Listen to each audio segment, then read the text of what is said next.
got some critical mass here, and so I will just get us kicked off with our post-session legislative webinar for Washington Farm Bureau. I'm Bridget Kuhn, the first Vice President for Washington Farm Bureau. That makes me the chair of the Legislative Committee, and I have the pleasure of working with our Government Affairs team. And so I'll just go over the format of our webinar, and then I'll touch on some highlights of some background on our Washington Farm Bureau process and highlights from the legislative session. And then I'll introduce you to our team, and they will go over areas of issue focus that they focus on as our lobby team and what transpired over the legislative session.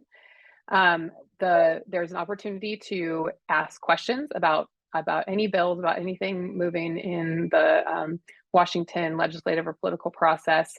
To submit a question, all you're going to do at any time when the question comes to mind is pop down into the Q&A box, which is located right in the bottom bar, right in the middle of the screen. And so you'll tap on the Q&A option, and you'll be able to type in any questions you may have.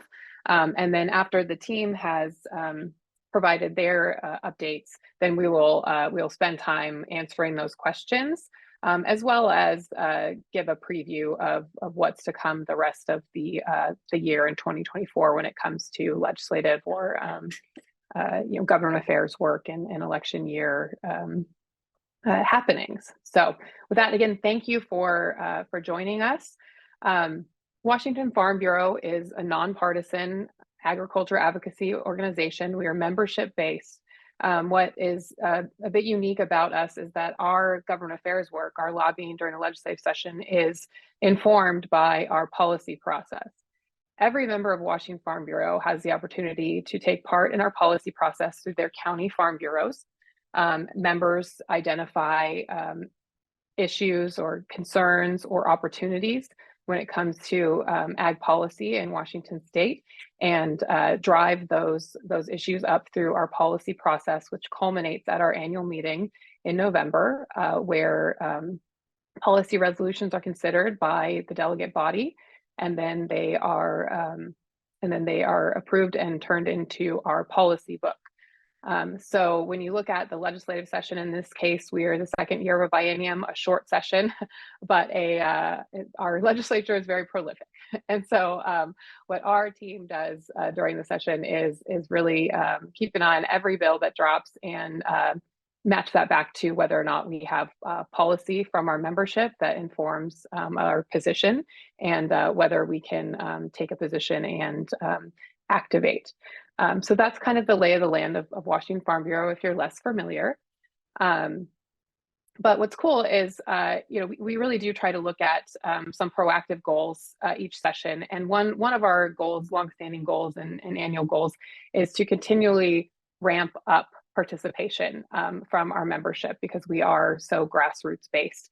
And so, it's been a little weird. There's been, in recent history, the Capitol campus was closed. And so that made our work look and feel different. And I'm really proud of actually a lot of the online activation and remote activation that Washington Farm Bureau took on during those years. But given that campus is open again and things, those opportunities exist again, we have really taken a focus each session to expand our participation from our membership, because it's really important for our elected officials to get to know you and get to have the connection, one-on-one connection and relationship building in person and directly. And so we felt like we were able to accomplish that in a pretty big way this year with our Boots on the Hill event. And I look through our participation here, I see quite a few who participated.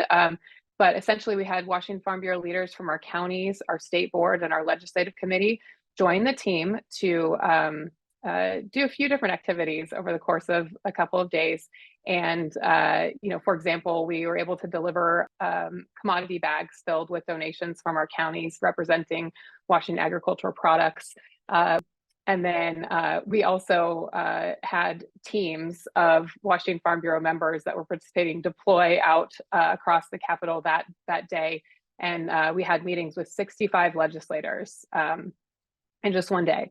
And then we held a reception again, like we did the year before. But this year, our reception in the evening, we hosted 32 legislators compared to having 21 of our legislators attend the year before.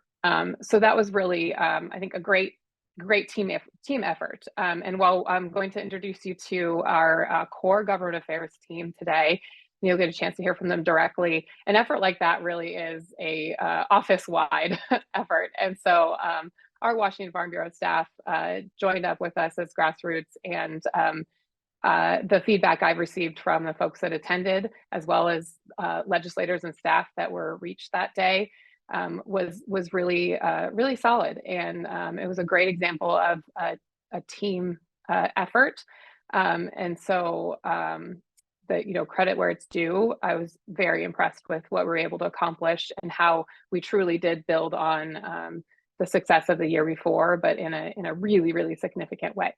So with that review and some highlights, I wanted to introduce briefly our core government affairs team. We have Bree Elsey, who is our director. We have Mike Ennis, who joined our team just before session. We have Caleb Gorder, rounding out that lobby team. We have Ben Tyndall, who's not on the screen, but he is our communications lead. And so he makes events like this possible, as well as our weekly legislators, videos, all the communications that, if you were tuned in during session, were made possible by having this really fantastically built out team. And I'd also like to recognize Rosella Mosby, our president, who spends a lot of time down in Olympia. She is logging that I-5 corridor back and forth as much as needed all throughout session. As well, we have Ann Lawrence, who is our policy committee chair, and as I referenced previously, leads our efforts all year long to make sure that Washington Farm Bureau has policy that statements that are relevant to issues that come up in Olympia. So with that, I will kick it off to Bree to start our team, because we have a more built out team than we have in the past. They will update you on issues that they focused on during the legislative session. So take it away, Bree. Well, good afternoon, everyone. Thanks everybody for joining us. Bree Elsey, part of the GA team. And I thought I'd just kick it off by talking a little bit about the legislative session in general. As Bridget alluded to, it's a biennial cycle and we are in year 2. And in the first year, over 2,000 bills were dropped. Now, for bills that don't pass, they come back the second year. So they're what's called retained in their present status. So this year, an additional 1,880 bills were dropped just in the second year alone. And then you combine that with all the bills that were dropped in the first legislative session, and it made for a very busy time for the three of us. And as a team, we try to go over every bill that's introduced and try to find an agriculture nexus, if there is any, and then make sure that we're tracking it through our software and that the three of us are dividing that work and seeing that forward. So that just gives you a little bit of an idea of what this session looked like and how busy and how active everybody was. So to start off, I want to talk about the Climate Commitment Act. As all of you know, in January 2023, the Climate Commitment Act passed. Agriculture was supposed to have an exemption, as well as ag transporters of fuel, so ag fuel users and ag transporters. And Department of Ecology implemented a program and was not able to implement, for whatever reason, the exemption for agriculture. As a result, many farmers and transporters have been paying the carbon fee in which they should not have been. So Farm Bureau has been trying to advocate for this issue on all fronts. Legislatively, we're also co-litigants with Washington trucking associations on a legal action to compel Ecology to open rulemaking. And now, of course, you're also seeing what could be a repeal of the program on your ballot come this November. So it was really important for Washington Farm Bureau to try to develop a strategy where not, all of our eggs were in one basket. We really wanted a plan A, B, and C. This problem was so huge, the damages are so large. And so how do we approach this on every front to ensure some kind of success? And during this legislative session, we were able to see that through. In the operating budget is a $30 million budget proviso for ag fuel users as well as ag transporters. They can submit receipts for carbon fees that are owed to actually the Department of Licensing. Funny how the Department of Ecology doesn't have authority to run this new reimbursement program. They smartly placed it under the Department of Licensing instead. So as of September 1st, farmers and ranchers can submit their receipts to the Department of Licensing. And as we gather more information, we'll be sending this out to members to ensure your success. You won't get a full reimbursement, you'll get a partial reimbursement because it's a tiered system. What we know is that $30 million is not adequate for the damages that we have estimated. The governor's office was very insistent that 30 million would cover all of the damages. We know it's probably much more likely to be in the hundreds of millions of dollars.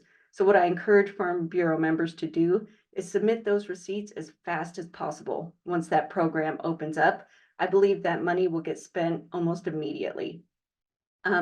Also in that budget proviso, if the money is not used and before a date, if the program is repealed on the ballot, then those dollars go away.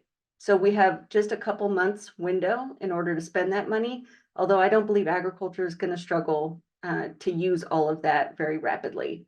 Additionally, there's one other component that's very important, and it's a data collection component.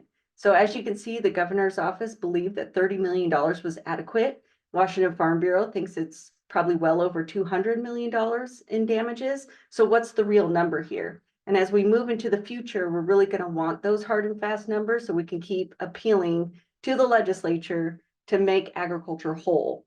And so what you can do as part of this budget proviso is submit the remainder of your receipts for everything that you have not been reimbursed or you are currently paying via retail, distributor, supplier, whatever it is. So know full well that you won't get a full reimbursement of that amount, but submitting all of your receipts is critically important because we need that data so we can continue to fight this fight going forward.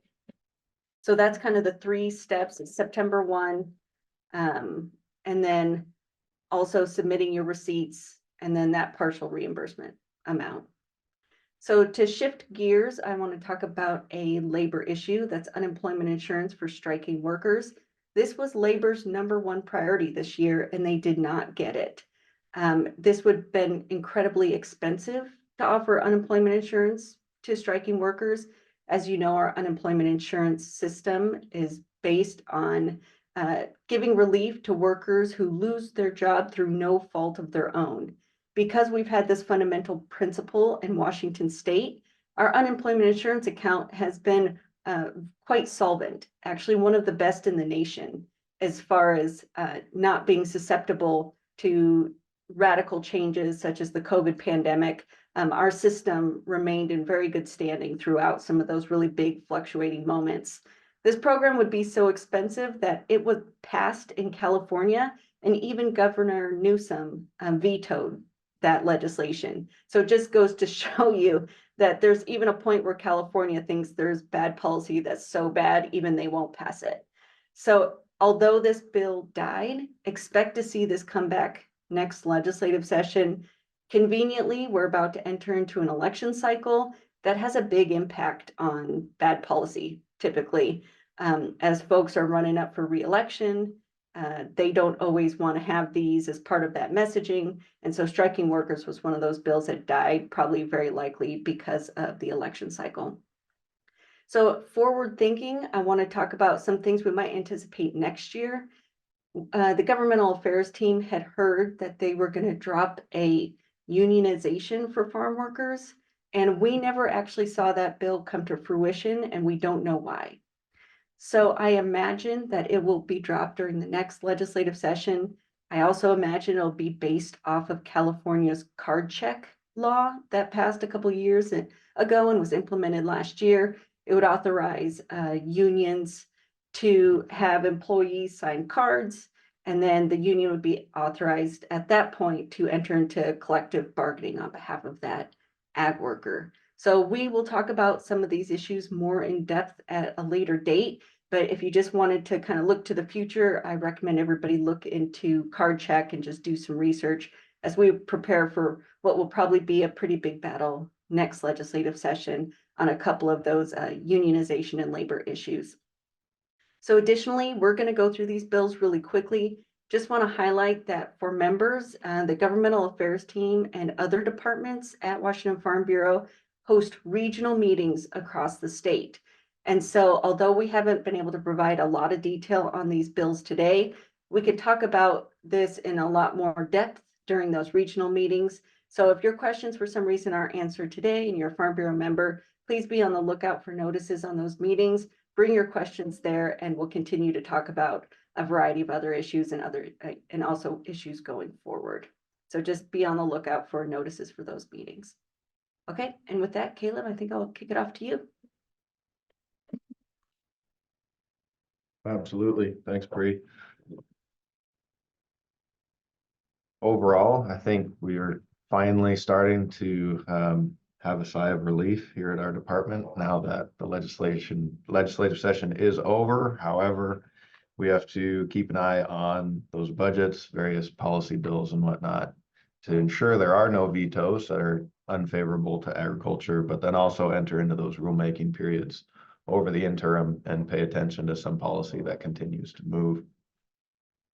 In my issue area, mostly related to general ag issues, pesticides, insecticides, herbicides, some natural resource stuff, etc. Have a handful of bills for you today. I'll start with some smaller ones and move on to some larger issues that we covered. Early on in the Senate, we saw an agritourism bill, 6219. This bill was attempting to clarify some of those non-ag use events or parties or weddings, etc. There are several reasons why our ag sector is trying to diversify and hold events, pumpkin patches, whatever it might be. This bill attempted to clarify what alcohol consumption and sales looked like on ag premises, as well as authorized uses of ag buildings. It only had a hearing. It died in committee. However, for a lot of reasons, including many members wanting to see some sort of ag tourism policy, this bill turned into a budget line item and is receiving a $250,000 funded study in the state of Washington to look at not only what Washington needs, but also look at some of our neighbors to see how they have implemented some of these rules. I believe that study is supposed to be completed by the end of 25. And we are very hopeful that that will result in some clarified land use issues all across the state, not particular to any one area, and support our producers and members that are looking to diversify their ag properties in that way.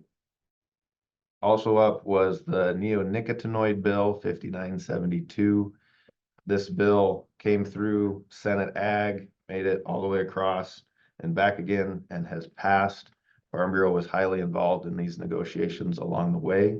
Because of our good relationship with Senator Vandeweghe, we were able to apply amendments at the very beginning before it left committee, and that allowed a very broad ag exemption. So anything during the production of an agriculture commodity, which by state definition, according to WSDA, is a minimum of $1,000 of consumable or sellable ag product, is exempt. So that means that all neonics in the production of ag commodity are still allowed. The aim of the bill was to eliminate the overuse at more or less in neighborhoods and at-home gardens. Those household members will have to pursue a licensed ag product applier, a licensed applicator, if they have a few fruit trees or things of that nature where they want to reduce some of the insects on their property. This neonic bill, we also ensured that any of the neonicotinoid pesticides are not restricted use labeled pesticides. And that means that all of your small or smaller feed stores, or for those smaller producers, if they don't buy it through a licensed dealer, they can still get it through those small feed stores and have access for self-application. Moving on, I'm sure you've heard by now, we had the beef checkoff bill go through. That, to my knowledge, has been a fight for quite some time, well before my time here at Farm Bureau. What that beef checkoff bill does is increases the state assessment by $1.50 over the next 36 months. So the first assessment of 50 cents will happen here first part of July. And then the next 50 cents will be beginning of 25, and the last 50 cents will be the beginning of 26.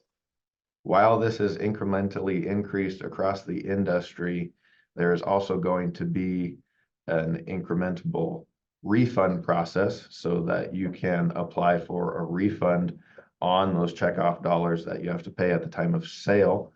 And that increase will total $2 by the time we hit 2026.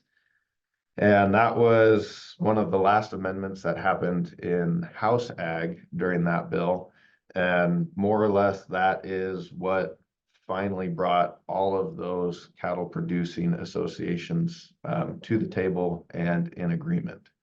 So now if you keep in mind, this is only the Washington state assessment. It's not your total fee. So your total fee will be $3, including the federal 50-cent assessment, but a total of $2 of that will be refundable.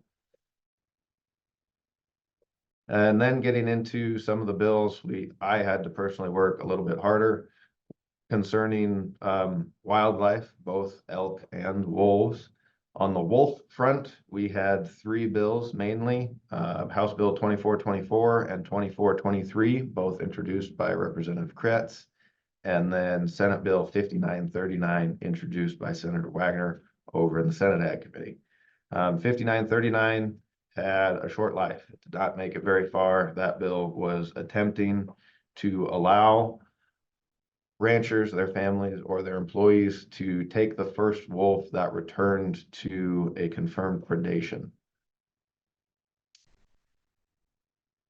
While it did have a short life, the testimony was very strong, and we are quite hopeful that it will help us maintain conversations into the future and negotiations on wolf management. And that has to come with the support of House Bills 2424 and 2423. 2424 was the bill that ended up passing. And what that does is it strengthens the cooperative agreement between Fish and Wildlife and the Colville Nation up over in Okanagan County and the North Half. And there's a lot of details about it as far as what the North Half is, what that management style looks like. But more or less what 2424 and 2423 did, it used the entire, in the original hearing, it used the entire 2.5 hours.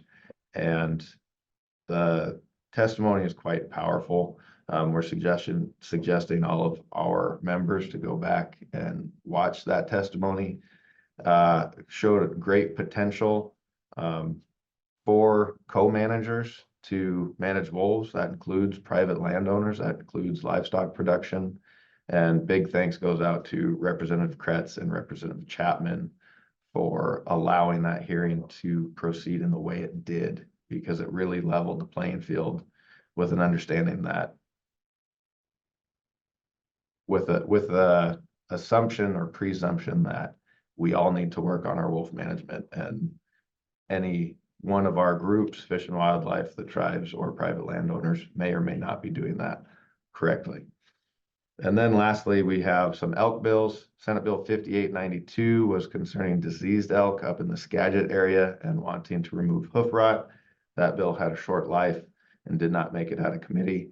But then there was the elk and deer damage bill 5784, which Farm Bureau was working on before session even started.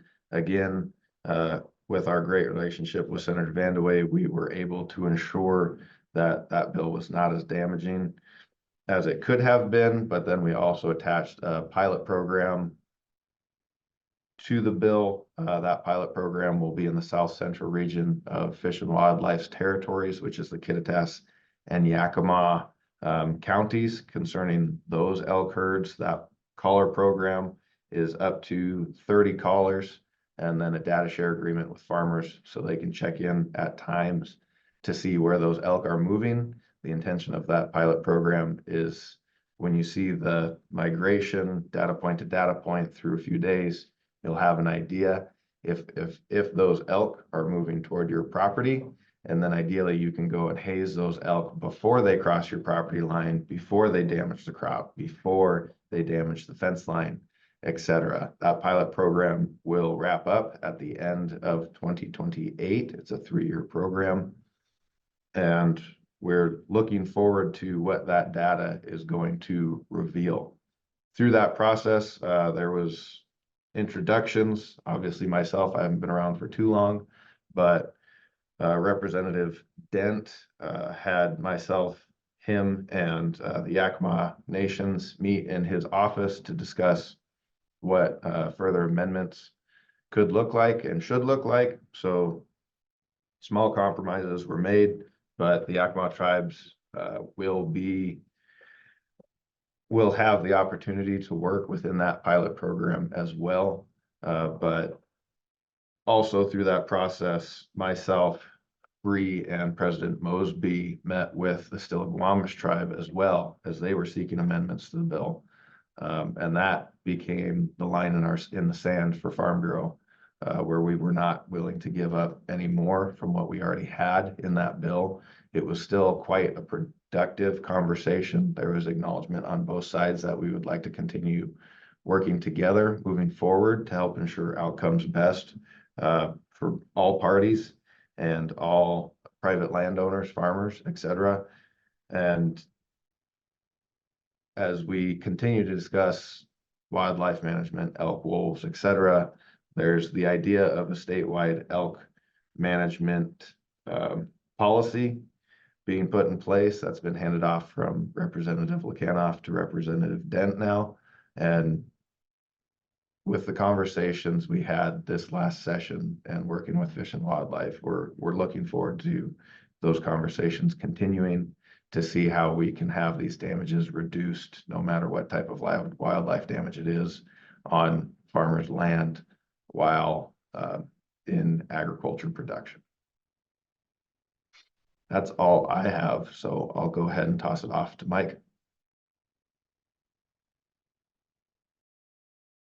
Thanks, Caleb. Good afternoon, everybody. Mike Guinness here on behalf of Farm Bureau. Appreciate everybody joining. I see a lot of folks who are part of our infrastructure subcommittee or IAC, so appreciate your involvement throughout session as we worked on legislation. I thought I'd talk about a couple of things this afternoon. I'm going to touch on the transportation budget, the dredge and fill proviso, and then the carbon linkage bill. And then I think we're going to move into Q&A after that. So the transportation supplemental budget was adopted this year. It was about $14.6 billion. That, to put that in scale, when I started lobbying in 2013, the transpo budget used to be about $6 billion. So it's more than doubled over the last 10 years or so. Now we have had a couple of statewide revenue packages and federal stimulus packages that have contributed to that increase. The supplemental budget this year experienced a $1 billion increase over the regular budget last year.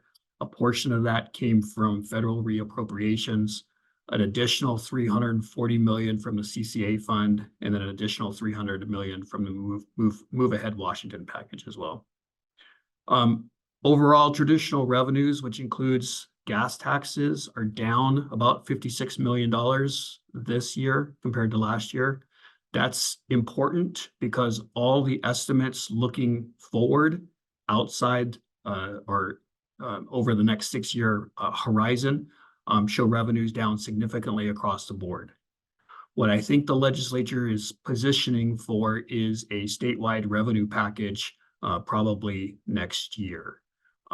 That there are some systemic funding issues in the transportation budget that in some people's mind is going to require additional revenues. Don't know exactly what those new revenues will look like, but I'm estimating somewhere between the $6 and $10 billion range is what they're going to need. The culvert obligation alone is $4 billion over budget. And then also in the budget, I want to mention preservation dollars. This is an issue that we worked on during session. We wanted to see additional preservation dollars go into road maintenance. We wanted to see existing monies, not new monies. And we were able to achieve about $100 million in additional monies going to preservation projects. So that's good news.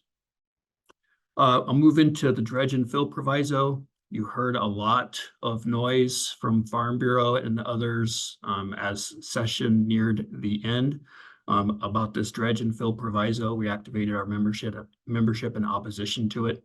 You might remember before session started, we began talking about the dredge and fill policy. Ecology was floating a bill that would have gave them authority to create a dredge and fill program that included a fill or a fee as well.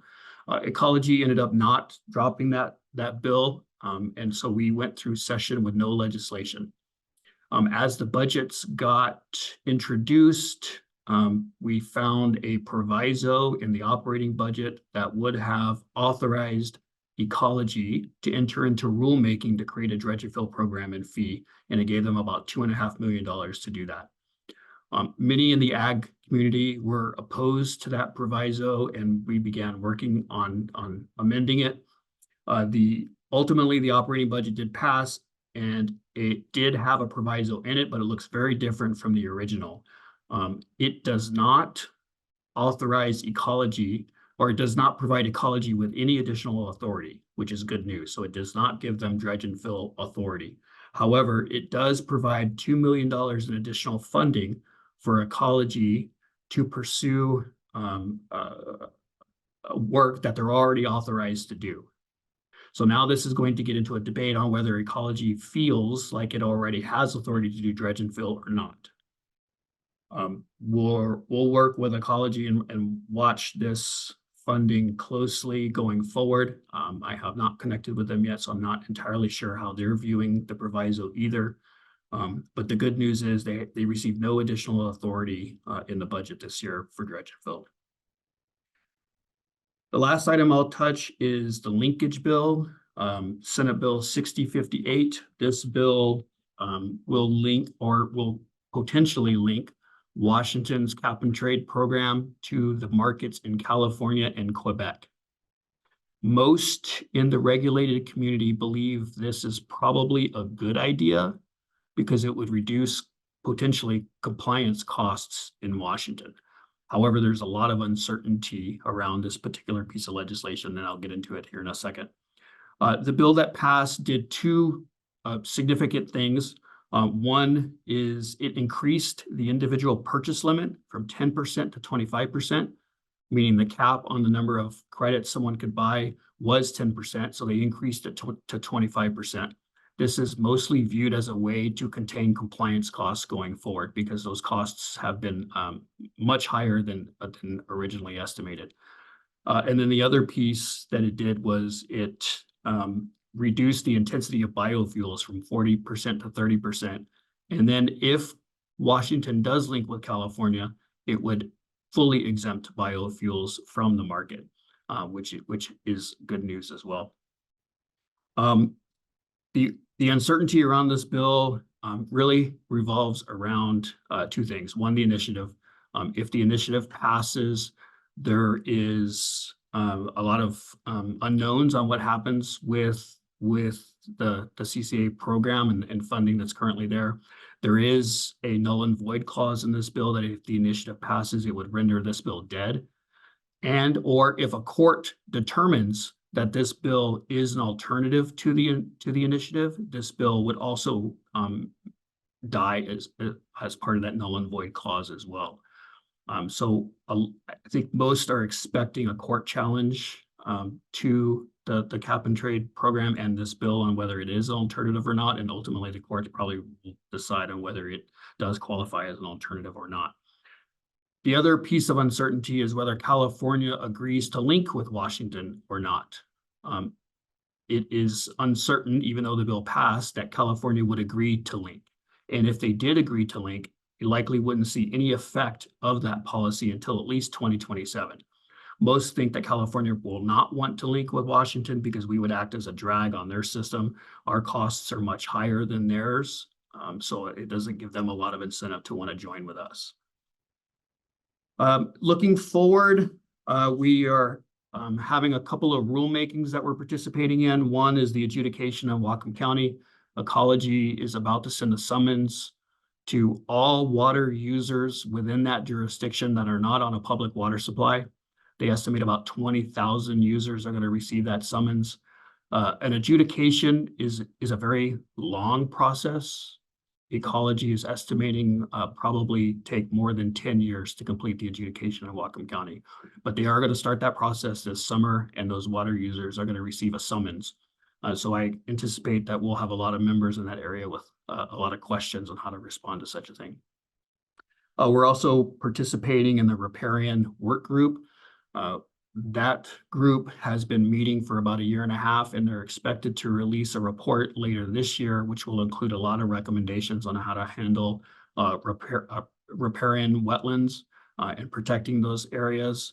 Property owners, as you can imagine, have a lot of concern and have been watching this very closely. We've been part of the work group in developing that report. I don't think we're going to agree with everything in it, but we'll at least have some influence and likely see some sort of legislative effort revolving around those recommendations next year. So maybe I'll stop there and see if there are any questions. Thank you, Mike, and the rest of the team. Boy, so if you're like me, being in Washington State, trying to farm and ranch and just run a business in general, it absolutely feels harder, every year. It's easy to catch a lot of feelings about these things, but what I really deeply appreciate about our Washington Farm Bureau process, and then through the grassroots, and then combined with this truly professional, truly dedicated team working on our behalf every day of the year, is that we have actionable items that we can go forth with, work together on, and improve, incrementally, or stop some of the worst, improve some of the worst. So it's not, we're not dealing with so many deal breakers. That's what I really appreciate about Washington Farm Bureau, what it offers any member that wants to engage, and the results that we can create. As you can tell, we had the ability with this team to stay on top of and move the needle on several items while keeping track of, again, thousands. I just hope that everyone can see that our process and our structure as an organization is designed to try to continually make things better for farmers and ranchers in Washington. Okay, so we have a few later breaking questions that just popped in. I'll take a look at those, but Mike actually segued us into a really important topic that I think makes sense to talk about as far as what's coming up next. But I think the team can address the initiatives. Again, the 3 initiatives that have made the ballot. Again, there were 6 total that achieved the signature rate needed. But there's some political strategy around that, given it's a even year. And so I don't know if Bree wants to kick us off, or Mike, talk about the initiatives for a minute as we move into the political cycle of 24. Thanks, Bridget. I'll jump in, and guys, feel free to jump in if you have anything else to add. But as all of you are aware, there were to be 6 initiatives on the ballot this November. And I segregate them into kind of social issues versus omnibus, large budget fiscal issues. And the Democrats in Washington, and the Republicans too, have seen the polling data, and the polling data is pretty favorable to the initiatives. So, you know, one side is going to really want these initiatives to pass, and the other side is really going to want them to fail. And so how do you strategize this in a way that creates success, knowing that they're polling very well currently? So the majority party decided to take the strategy of passing 3 of them. And that's an attempt to try to save the 3 that they care the most about. So you have capital gains tax, long-term care, which is a payroll tax, and then also the Climate Commitment Act. Those are your very large multi-billion-dollar apiece programs that the majority party would very much like to keep those dollars rolling into state coffers. Then you have your more social issues. You have state and local income tax, which Washington has always been in favor for many years now. Now, we'll leave the discussion about whether capital gains is an income tax to a different day, but despite that, you know, because of our court system, they don't consider that. And so this would be separate from capital gains as interpreted by Washington State. So you have the income tax, then you have police pursuits, which polls very favorably amongst the population. And then you have parental rights, you know, whether or not you have healthcare and education information to parents, whether they have a right to that type of information. And so what the majority party did was pass those 3: parental rights, police pursuits, and income tax. In essence, that pulls those off the ballot. And if they pull them off the ballot, you're going to have a certain demographic that doesn't come out to vote. And so the strategy behind that is in hopes that really it'll just be, you know, fiscally minded folks that come out to vote, maybe lessening those poll numbers, and that those 3 multi-billion-dollar programs might live rather than yes to repeal. So it'll be interesting to see as the summer progresses. There's going to be a lot of ads and a lot of promotion, yes or no. Washington Farm Bureau hasn't taken a public position on any of the initiatives yet, although I'm certain there will be movement towards that in the future as we start to figure out these interim political decisions. But watch that strategy play out, you know, be on the lookout as, you know, people try to leverage one side or the other and try to save those 3 programs. So that's kind of the strategy behind why everybody was anticipating that there'd be 6 initiatives, and then overnight there was 3. And so far that's the strategy behind that. Thank you, Bree. So let's kick it back to, this will be another one for you in your area of labor. We have a question regarding House Bill 2226, the H-2A worker data program. They noticed that the email from Washington Farm Bureau stated there was positive progress when the survey was amended to require the academic standard, which mitigated much of the potential damage.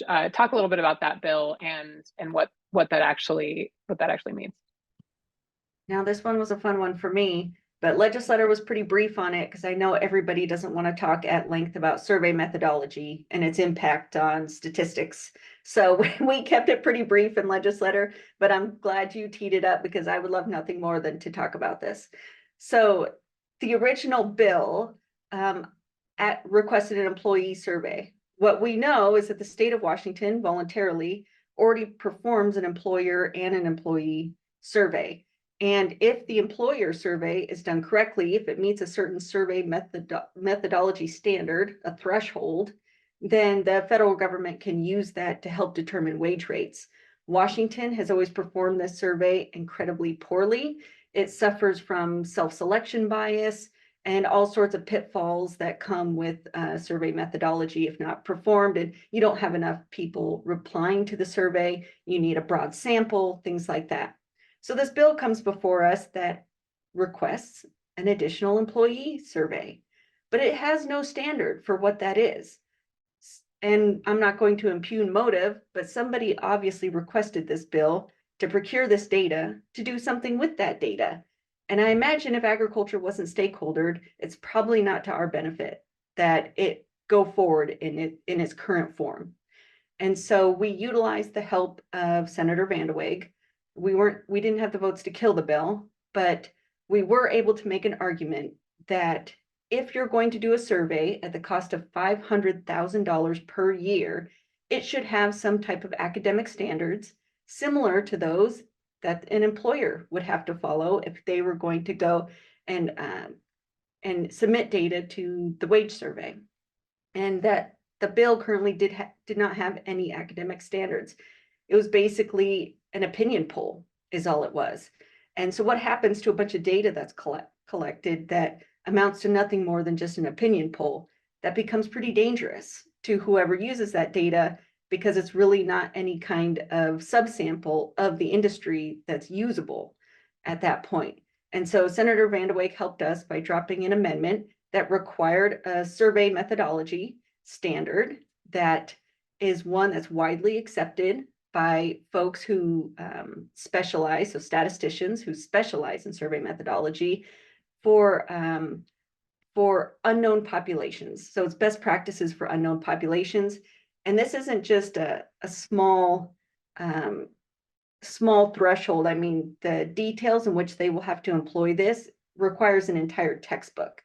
And then Employment Security Department will be implementing that with a third party. So at least we know that the data that comes back is something that can have confidence, that can have some kind of statistical validity.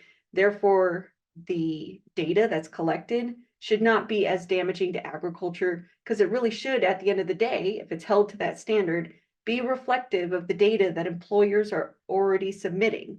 So if an employee submits data and an employer submits data and they both have standards, really at the end of the day, they should match. And then it should just be an accurate representation and not something that ends up hurting agriculture at the end of the day for whatever purpose this ends up being used. So there is your survey methodology talk. But I'm happy to talk more offline if you want more details. Always thrilling survey methodology. So we're going to keep you working here, Bree. We have a question, really a general question about ag overtime.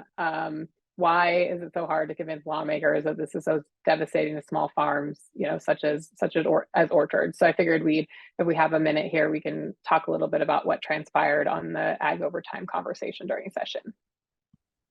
So this year we received another ag overtime hearing. It was very short, but to the legislature's credit, every year they have given us a hearing to air our grievances and talk about the damages to agriculture as a result of overtime implementation. And actually, we had some good and bad outcomes this year. One is the farm workers mobilizing on campus. That's great.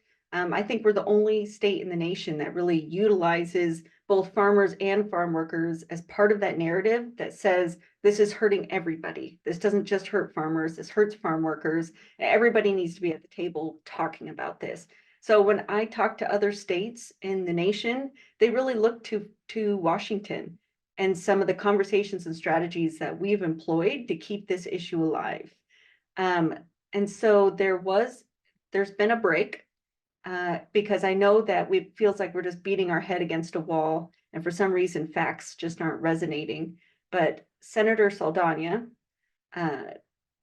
introduced a budget proviso. She drafted a budget proviso for $250,000 for up to $20,000 in damages per farm to cover overtime damages. It'll come from the general fund. The original bill wanted it tied to the Climate Commitment Act and would have been null and void had the Climate Commitment Act been repealed. So at the last minute, she changed that and made it general fund. So those dollars are allocated.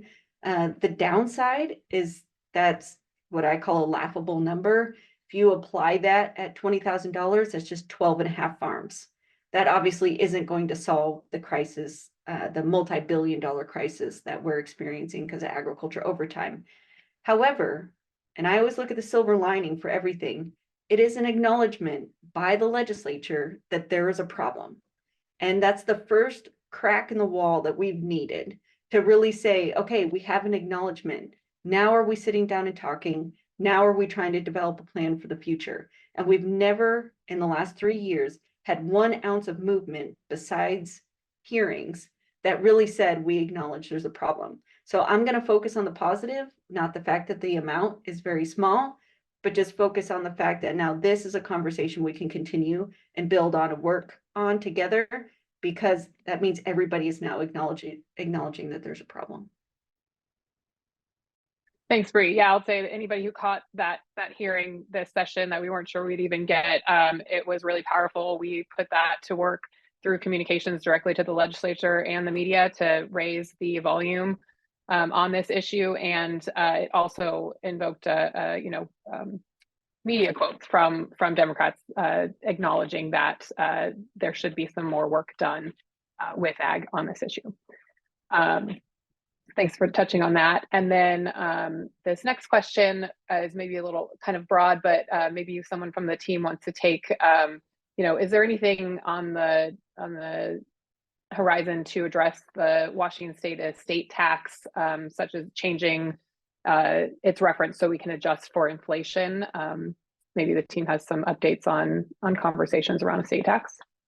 There hasn't been an update since we discussed this last year. Initially, there was a Democrat and a Republican proposal to adjust the inflation rates as it relates to estate taxes, but this year there was no movement at all.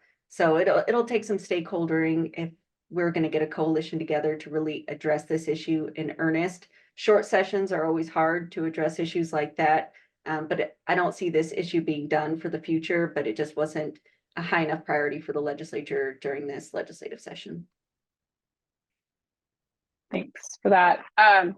So again, Washington's a fun state to do this kind of work in. A lot of that revolves around our political climate and our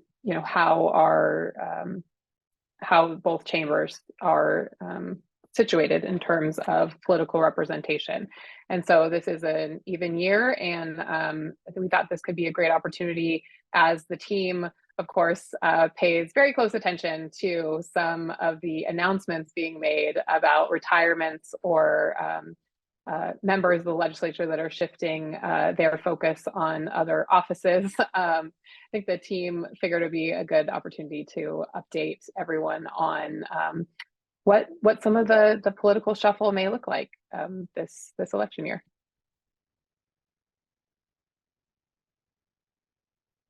Absolutely. I'm just getting ready to share my screen here that will show what some of those seat changes may and or will look like.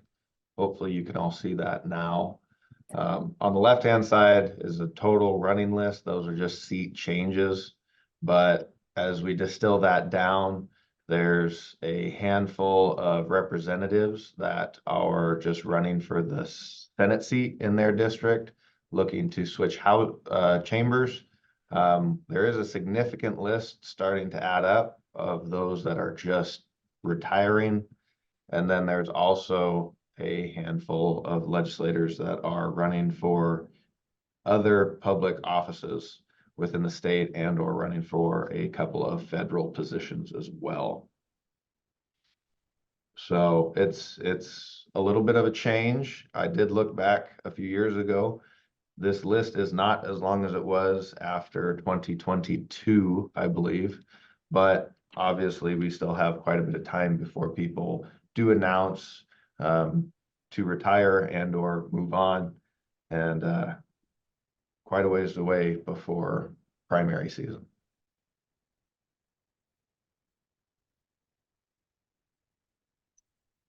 Thank you, Caleb. So again, this team just kind of pays close attention to some of these actual specific decisions that are being made that will impact what the makeup of the legislature could look like in the next session.